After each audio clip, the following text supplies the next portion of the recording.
Okay, guys, one thing you definitely need to make sure you know are your special right triangles. Remember, there's only two of them.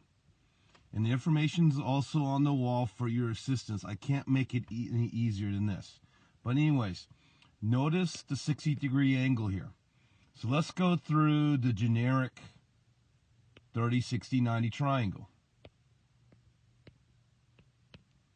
We have a small side, we have a medium side, and we have the hypotenuse, the largest side, the longest side, right? And the way it goes is, whatever the small side is, let's say the small side is 17. Just made that up. You should understand that the longest side has to be 34 because I'm going to take 17 times 2. The large side is always times 2. And the medium side is going to be, in this case, 17 times the square root of 3, because the medium side is always times square root 3. So notice in my triangle over here that I have 8 square root of 3, and that's the medium side. Well, I can instantly go back to the smaller side over here. That's the shortest side, right? It's got to be 8, correct? Because I know if I take 8 times square root of 3, I'm supposed to get the medium side. And then I know u here has to be 16 because I have to do 8 times 2. Again, the longest side is always times 2. Let's take a look at this one.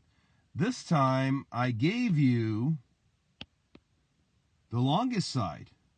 Well, we can go back to the shortest side down here, and it's got to be 4. Why? Because 4 times 2 is 8. The longest side, the hypotenuse, always has to be 2 times larger. What about A over here? Well, it's got to be 4 times the square root of 3, because the medium side is always times square root 3. All right, let's take a look at this one right here. This is at 45, 45, 90. So let's talk about the generic 45, 45, 90. First of all, what we should understand is because two angles are the same, we know these two sides here have to be the same. It's isosceles. So therefore, if this side was, let's say, 5, I know this side is 5. If this side was 5 square root of 3, I know this side is 5 square root of 3. These sides, no matter how weird the number is, will always be the same. It's isosceles. What about the hypotenuse? Well, that's always times square root of 2.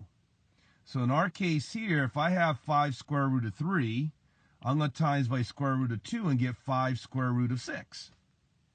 It's always times square root 2. So in our triangle, we're given 8. We should know that this here also has to be 8 because they have to be the same.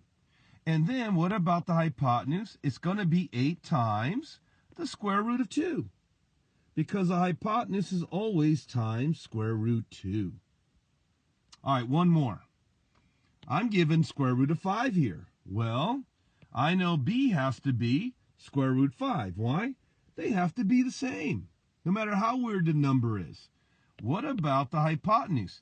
Well, I'm going to take square root of 5 times square root 2, which is square root 10.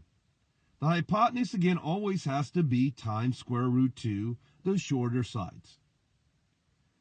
And there, in a nutshell, guys, is a 45, 45, 90.